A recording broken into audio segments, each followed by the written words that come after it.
The Washington Commanders came out flat and never really fully recovered until it was too late, losing to the New York Giants 14-7 to fall to 3-4 on the year. We break down how it happened and what it means live on this episode of Locked On Commanders. You are Locked On Commanders, your daily podcast on the Washington Commanders, part of the Locked On Podcast Network, your team every day.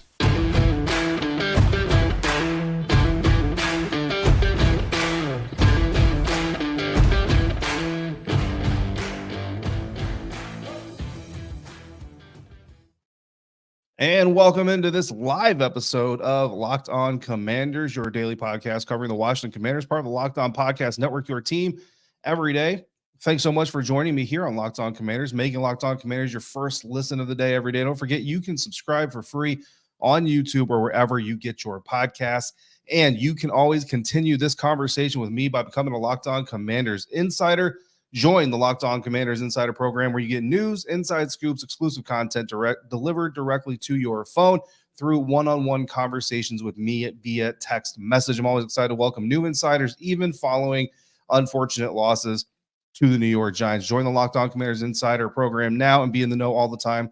Just go to joinsubtext.com/LockedOnCommanders to sign up. I'm David Harrison on Twitter at DHarrison82, your host of Locked On Commanders, credential member of the media covering the Washington Commanders for CommanderCountry.com, part of Sports Illustrated's FanNation, here with you every Monday through Friday, along with our everydayers. And everydayers, you know, I always appreciate you for coming through, supporting the show like you do. Today's episode brought to you by FanDuel Sportsbook, official sportsbook of Locked On. Make every moment more. Right now, new customers, you can bet $5 and get $200 in bonus bets guaranteed. Visit FanDuel.com/LockedOn to get started. On today's episode, we're going to rekey the Commanders. We're going to go over three topics of conversation following their 14-7 loss to the New York Giants. But first, we're going to discuss how we even got here. And first and foremost, got to apologize to everybody. This episode dropping later than we like. I usually like to go live about an hour or so post-game, get through the post-game press conferences, hit the locker room, and then come to you live. But unfortunately, MetLife's Wi-Fi signal about as reliable as the Washington Commanders offense was on Sunday. So I had to make the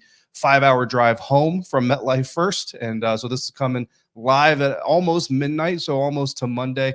So I'm not sure how many people we're going to get coming through here, but if you're up or if you're still up and you decide to come through for this group therapy session, I greatly appreciate you for doing so, as always. But if you're watching or listening later, I also appreciate you as well. So how did the Washington Commanders get to 3-4? Well, to answer that question, first, I want to give you guys a little bit of a sneak peek of it's called NFL GSIS, right? It's Stats and Information Services. And this is kind of one of the things that media members were using this, you know, a lot of times in the press box. I use them to write some articles and stuff like that. It's a really good resourceful tool that we have access to here as members of the media. And I can't give you access to it, but I can at least show you kind of some of the things we see. So obviously you see the final score there, and looking at the score breakdown here in the middle part of the screen, potentially one of the saddest score breakdowns I've ever seen on a post-game game book. This is kind of the digital version of the game book that the NFL puts out after every game. And you see there 2 Giants scores, 1 Commanders score. Both the Giants scores coming in the second quarter. One a 15-yard pass to Darren Waller, the tight end, from quarterback Tyrod Taylor to make it 7-0 after the Graham Gano extra point. And then later on in the second quarter, Saquon Barkley catch and run from Tyrod Taylor for a 32-yard touchdown. Makes it 14-0 after the Gano extra point. And then 10:21 left in the third quarter. The Washington Commanders get on the board with a Brian Robinson 4-yard touchdown run. Joey Sly's extra point makes it 14-7. And that would be it for the scoring portion of today's program. The New York Giants did have a early field goal attempt that they missed. Graham Gano missed. And then Joey Sly's one field goal attempt on the day was blocked.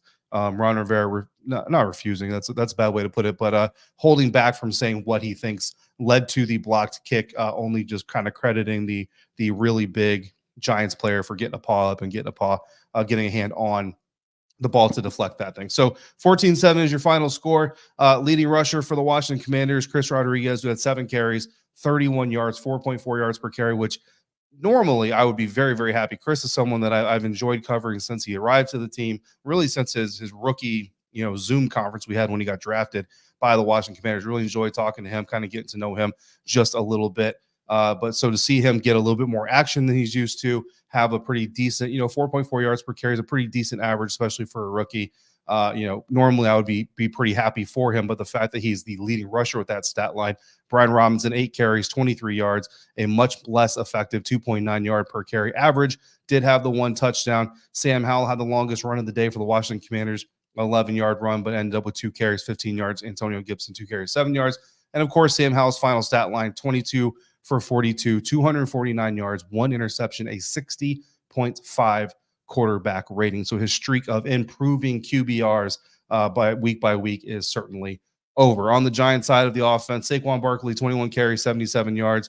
Tyrod Taylor, 18 for 29 passing, 279 yards, 2 touchdowns, and a 116.9 quarterback rating. Darren Waller, the leading receiver in stats and catches and yards, 7 catches, 98 yards, and a touchdown.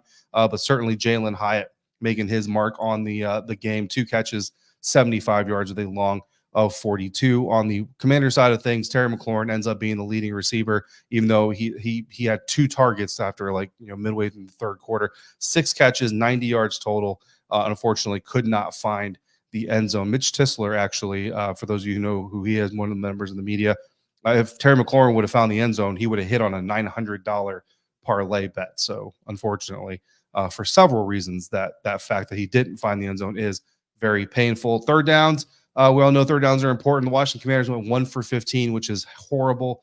The New York Giants 5 for 16, although that 16th one was a kneel down at the end of the game. So really, if you want to do it functionally, they went 5 for 15 on the day. So that's kind of what we see from NFL GSIS. I like to lovingly call it NFL Jesus. That's just kind of my little pet name for it. But breaking down the numbers just a little bit deeper on offense, Sam Howell, 5 completions in the first half. He only went 5 for 14 in the first 2 quarters, 36% completion rate, which is not very good.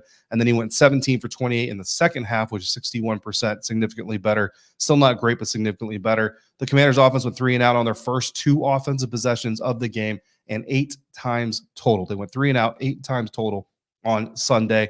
4 3 and outs, and a touchdown came in the middle quarter. So from the middle part of the second quarter to the middle part of the third quarter, a lot of people refer to that as the middle quarter and kind of consider that a really critical part of the game during that middle quarter. Again, the Commanders offense had 2 3 and out offense possessions, or 4 3 and out offense possessions rather, and a touchdown. In that period, they gained no more than 21 yards of offense on their first 10 possessions, and then gained a total of 117 yards of offense on their first 12 possessions, which 12 possessions is kind of like the average expectation for a total game. So basically, that's like a full game's worth within the game, 117 yards of offense. But then they gained 156 yards in the final 2 possessions of the afternoon, allowed 6 sacks on Sam Howell. Again, some of those are going to be on the line. Some of those are going to be on the quarterback. Some of those are going to be on both of them.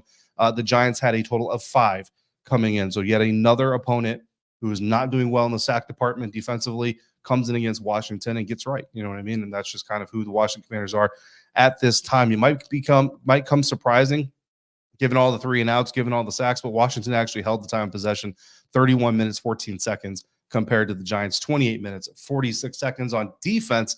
The Commanders gave up 31% third down conversions. That's actually less than their season long average, which was 39.76% coming into the season. So they actually improved on that metric. They sacked Tyrod Taylor 4 times, allowed those 2 touchdowns in the first half on 9 possessions, and then no scores in the second half on 5 possessions, including the end of game kneel down session. So really no scores on 4 second half possessions. The defense forced 6 3 and outs. So 6 3 and outs compared to 8 3 and outs. 9 times they held the Giants offense to 20 yards or less on a given possession, and they surrendered 8 explosive plays. And for the entire game, 6 of those were explosive passes, which are 20 yards or more. Explosive passes accounted for 178 yards of Tyrod Taylor's 279 yards of passing. So only 101 yards passing from Tyrod Taylor came outside of the explosives.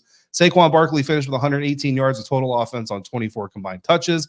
And then again, Darren Waller, the leading receiver, first touchdown as a New York Giant. And this was the first game all season the New York Giants scored an offensive touchdown in the first half, and they scored not just 1, but they scored 2. So that's how we got here. The Washington Commanders are 3-4, headed straight for a Sunday matchup against the 6-1 Philadelphia Eagles, but that's a topic for another day. Today, we've got 3 other topics to look at stemming from this loss on Sunday. That's coming up next on this episode of Locked On Commanders, part of the Locked On Podcast Network, your team every day. And this live episode of Locked On Commanders brought to you by eBay Motors. Our partners at eBay Motors have teamed up with Locked On Fantasy Football host Vinny Iyer to bring you some of the best fantasy picks each week all season long. Whether you're prepping for your daily draft or scouting the waiver wire, every week we're going to provide you players that are guaranteed to fit on your roster. So let's see who Vinny has picked out for this week, week 8, eBay's guaranteed fit fantasy picks of the week. One of those players is Jets wide receiver Garrett Wilson, who will be coming off of a bye and is looking to build on his momentum with an improved quarterback, Zach Wilson, hoping to have a big game against the New York Giants in week 8. And Terry McLaurin just went, 6 catches, 90 yards. So Garrett Wilson looking to get a little bit of that love. Start spreading the news in New York battle. The Giants secondary cannot cover him well and has already given up big games to Deebo Samuel, Tyreek Hill, Stephon Diggs. And again, Terry outside of the touchdown, Terry McLaurin. Garrett Wilson is a great talent, and the Jets are now back to using him that way as a dominant number one. Look for him to keep coming through with his best all-around game yet in fantasy in 2023. Meanwhile, Philadelphia Eagles wide receiver Devontae Smith has cooled off a little bit after a hot start to the season, but he can rev back up in his rematch against the Commanders' pass defense in week 8. Had a pretty decent week 7 against the Miami Dolphins. And against Commanders, however, he caught 7 of 9 of his 7 of 9 targets for 78 yards and a solid performance against the Commanders previously, with A.J. Brown blowing up as of late. Expect Washington to try to contain him first with coverage and leave some more favorable downfield opportunities available for Smith. Smith's capable of exploding in any game, and the Eagles should want to get him more involved to restore the complete danger of their passing game with Jalen Hurts. So if you're a daily fantasy person, your Commanders may not be in a very good position, but you might be able to have a little bit of success yourself by taking advantage of their woes. Vinny Iyer from Locked On Fantasy Football is going to help you win your fantasy championship, and eBay Motors knows a championship team is about each player being a perfect fit. And the same goes with your vehicle. With over 122 million parts for your number one ride or die, you can make sure your ride stays running smoothly with brake kits, LED lights, roof racks, bumpers, whatever your baby needs. eBay Motors has it. With the eBay Guaranteed Fit, it's guaranteed to fit your ride the first time, every time, or your money back. Plus, at these prices, you're burning rubber, not cash. Keep your ride or die alive at ebaymotors.com. eBay Guaranteed Fit, only available to U.S. customers. Eligible items only. Exclusions apply.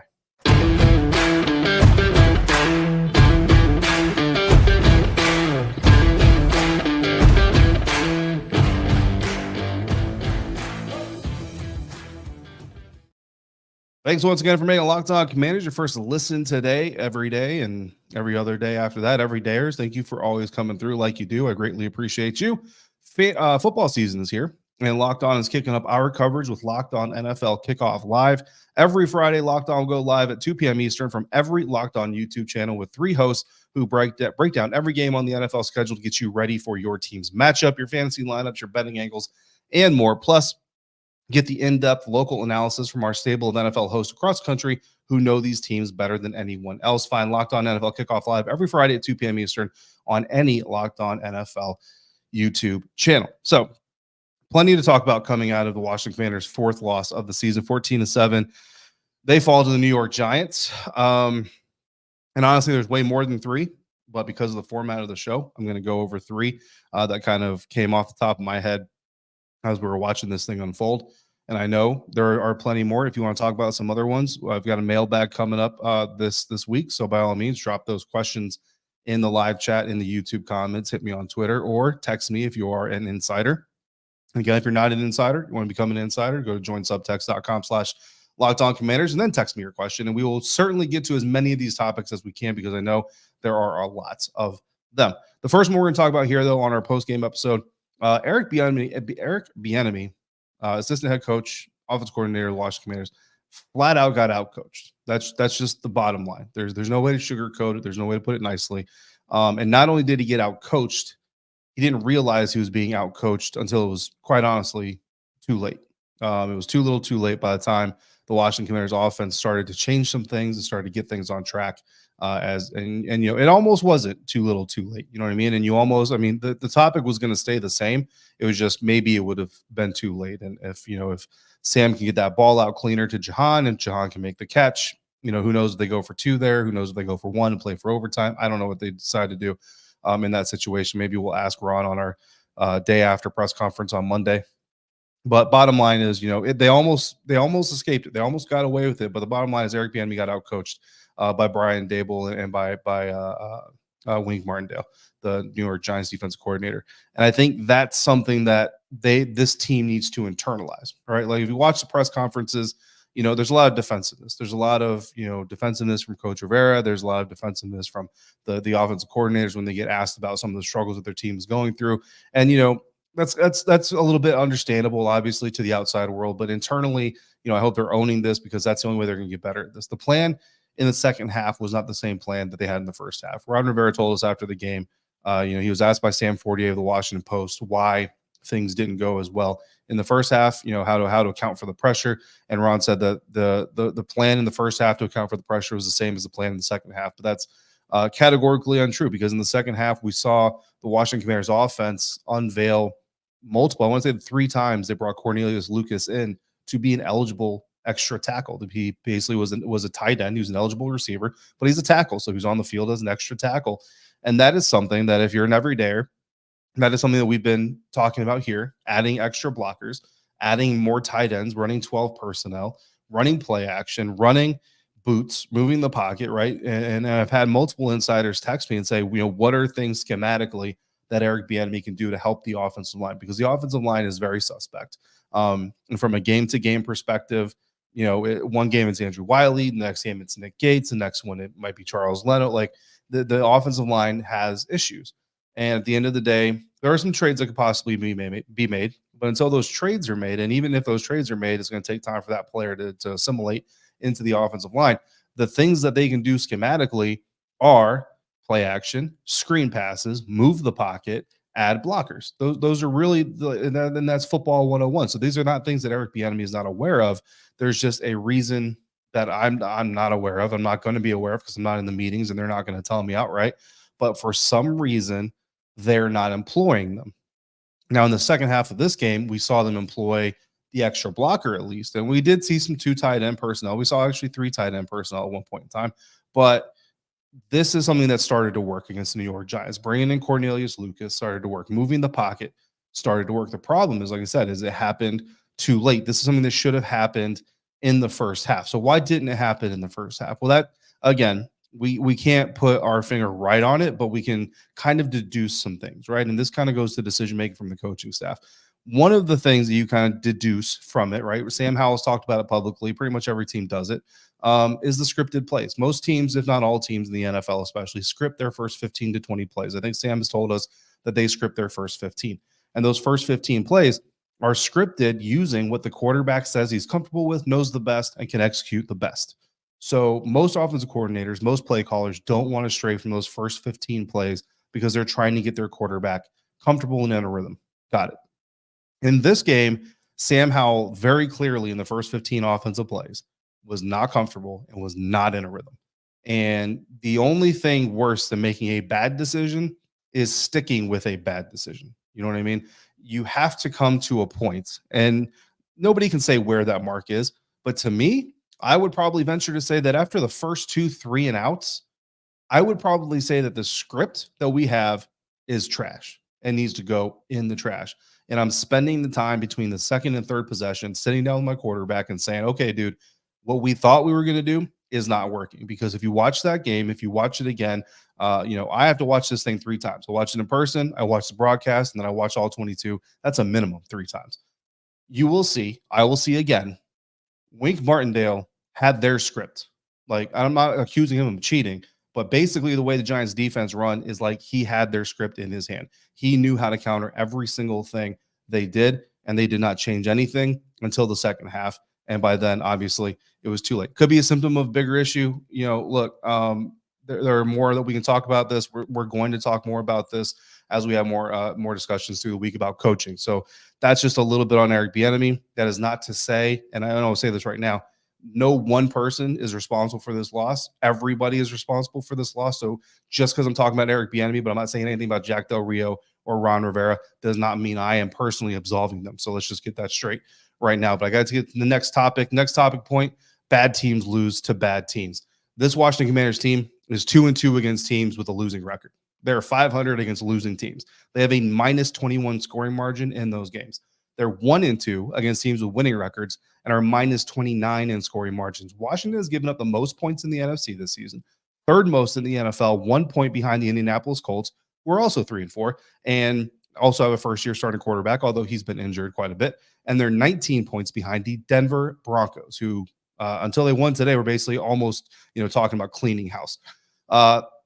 They're outscoring half the league. The Washington Commanders are. They're outscoring half the league, but their wins are coming at an average of less than 5-point margins of victory, which means they're incredibly inconsistent. In fact, inconsistent isn't even a good word.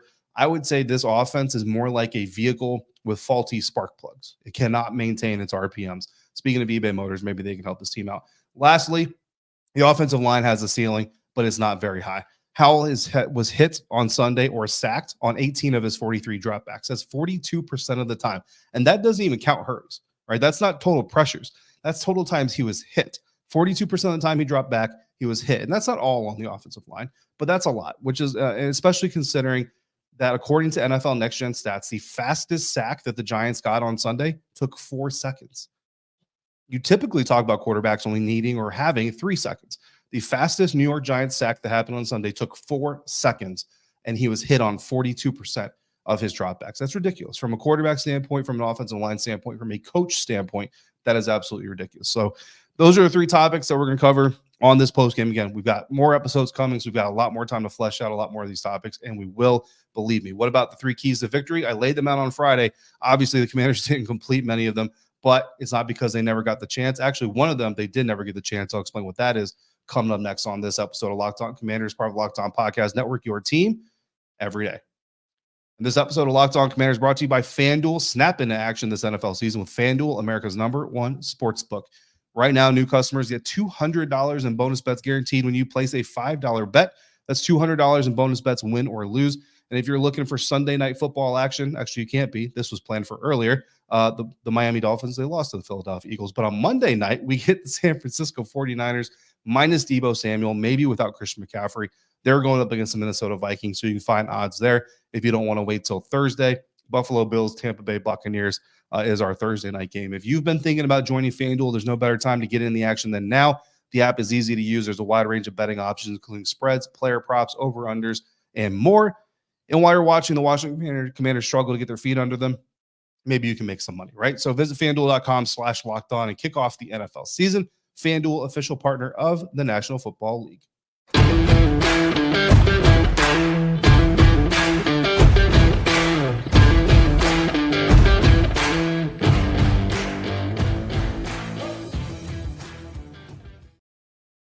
All right, guys, time to rekey the Washington Commanders. So this segment, I look at my keys to victory that I lay out before the game, and we go over them one by one and talk about whether or not the Washington Commanders succeeded in achieving or getting those keys. These are like fictional keys that they need to unlock the win, right? So if you get all 3, I'm more or less guaranteeing that you're going to win.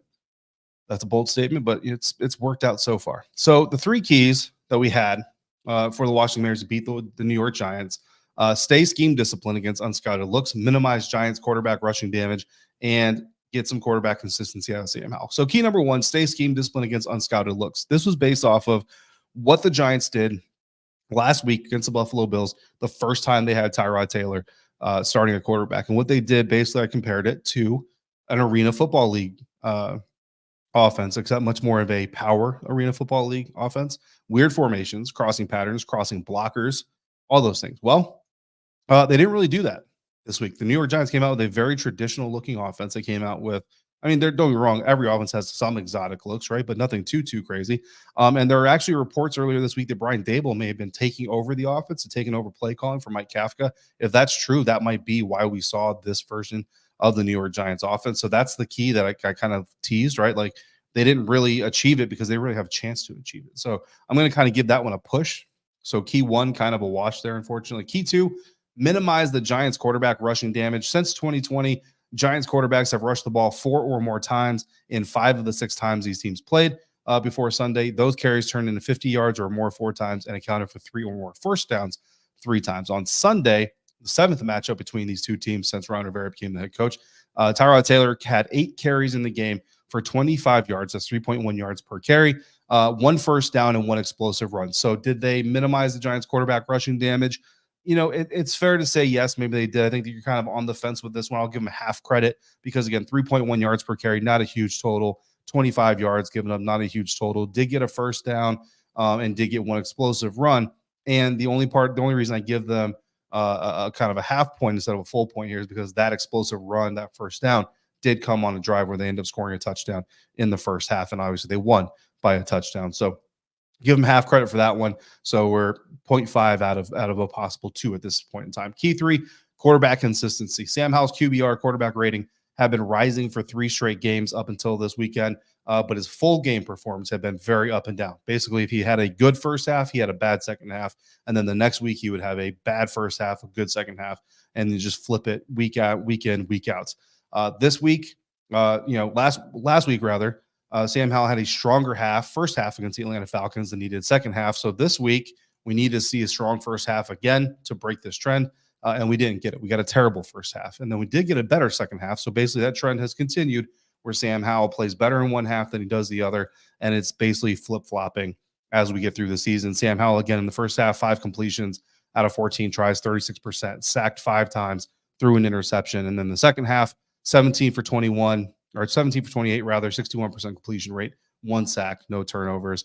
So did we get that Sam Howell quarterback consistency? Not even close. Not even for a second. Not even close to get that. So very frustrating evening for the Washington Commanders and the New York Giants. Very frustrating evening for Commanders fans. Very frustrating evening for people in the press box, for the coaches, for everybody. Trust me, unless you're a Giants fan. My prediction for this weekend was Washington 24-14. I said on Friday when I made the prediction that I was making it on paper. Right? I said I'm going to go bold. I'm going to go on paper. The better rosters should win. I mean, the offensive line is made up of complete backups. You know what I mean? Dudes that came off the couch a couple weeks ago. And the Washington Commanders, did get some sacks, but I mean, should have really just kind of dominated this entire game, from Jump Street. And they did. They didn't look ready for the blitz. They didn't look ready for what Wink Martindale has made his career reputation off of. They didn't look dominant on the defensive side of the ball against a backup quarterback who, yes, he has some mobility, but in an offensive line that is certainly less put together effort-wise than the Washington Commanders offensive line was. You would have, if I told you coming into this game that one of these offensive line was basically put together by spare parts, and one of these offensive lines was put up of deliberate draft picks, deliberate free agency moves, you would think the Giants were the ones that were deliberately put together, and the Commanders one was put together of the spare parts. So that was a terrible flip of fortune. And this is why you don't play games on paper. You know what I mean? And it's going to be really hard. Spoiler alert, guys. I'm going to predict the Eagles to beat the Commanders next weekend. I know you're not surprised, but that's just going to be how it's going to be. Unfortunately. So thanks for coming through for this group therapy session. Again, a lot more conversations coming up in the week. I feel like this is going to be a 6 or 7 episode week. So if you're not subscribed. If you're not subscribed, please subscribe. Keep coming through, and we're going to try to get through as many of these topics as we can. Again, if you've got questions, if you've got other topics you want to bring up, throw them in the YouTube comments, hit me on Twitter, or send them directly to me. Just text them by becoming a Lock Insider. Join subtext.com/LockedOnCommanders. As always, I want to thank you for making Locked On Commanders your first listen of the day, every dayers. I want to thank you for coming through consistently like you do. Thanks so much for making me a part of your day, part of your routine. Until we speak again, please be safe, be kind. I'll see you next time for another episode of Locked On Commanders, part of the Locked On Podcast Network, your team every day.